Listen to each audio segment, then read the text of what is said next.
حسبي ربي جل الله ما في قلبي غير الله نور محمد صلى الله لا إله إلا الله حسبي ربي جل الله ما في سورۃ النساء آیت نمبر 142 ترجمہ بے شک منافق لوگ اپنے گمان میں اللہ کو فریب دیا چاہتے ہیں اور وہی انہیں غافل کر کے مارے گا، اور جب نماز کو کھڑے ہوں تو ہارے جی سے لوگوں کا دکھاوا کرتے ہیں اور اللہ کو یاد نہیں کرتے مگر تھوڑا۔ تفسیر صراط الجنان۔ یہاں منافقوں کی ایک اور بری خصلت کا بیان ہے،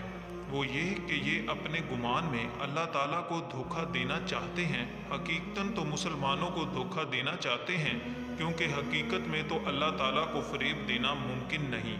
ان کے اس فریب کا جواب انہیں اللہ عز و جل دے گا کہ انہیں غافل کر کے مارے گا، دنیا میں انہیں رسوا کرے گا اور قیامت میں انہیں عذاب میں مبتلا کرے گا۔ ان منافقوں کی علامت یہ ہے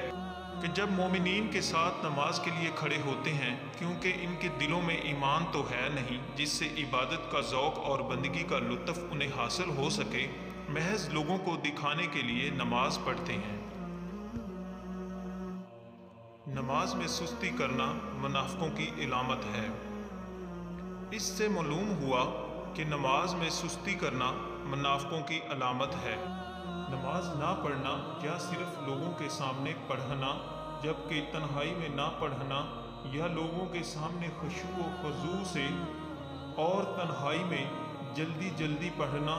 یا نماز میں ادھر ادھر خیال لے جانا، دل جمی کے لیے کوشش نہ کرنا وغیرہ سب سستی کی علامتیں ہیں۔ نماز میں خشوع و خضوع پیدا کرنے کا آسان نسخہ۔ کسی نے حضرت حاتم اسم رحمۃ اللہ علیہ سے ان کی نماز کے بارے میں پوچھا تو فرمایا، جب نماز کا وقت قریب آتا ہے تو میں کامل وضو کرتا ہوں، پھر جس جگہ نماز ادا کرنے کا ارادہ ہوتا ہے وہاں آ کر اتنی دیر بیٹھ جاتا ہوں کہ میرے اعضاء اکٹھے ہو جائیں۔ اس کے بعد یہ تصور باندھ کر نماز کے لیے کھڑا ہوتا ہوں کہ کعبہ معظمہ میرے سامنے ہے، پل صراط میرے قدموں کے پیچھے ہے،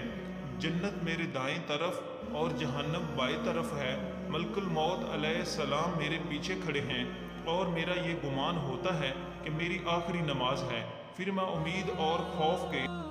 درمیان قیام کرتا ہوں، اور جیسے تکبیر کہنی چاہیے ویسے تکبیر کہتا ہوں، اور ٹھہر ٹھہر کر قرات کرتا ہوں، عاجزی کے ساتھ رکوع کرتا ہوں، ڈرتے ہوئے سجدہ کرتا ہوں، بائیں پنڈلی پر بیٹھ کر اپنے قدم کا پچھلا حصہ بچھا دیتا ہوں اور دایاں قدم انگوٹھے پر کھڑا کر دیتا ہوں، پھر اخلاص کے ساتھ باقی افعال ادا کرتا ہوں۔ اب میں نہیں جانتا کہ میری نماز قبول ہوئی یا نہیں۔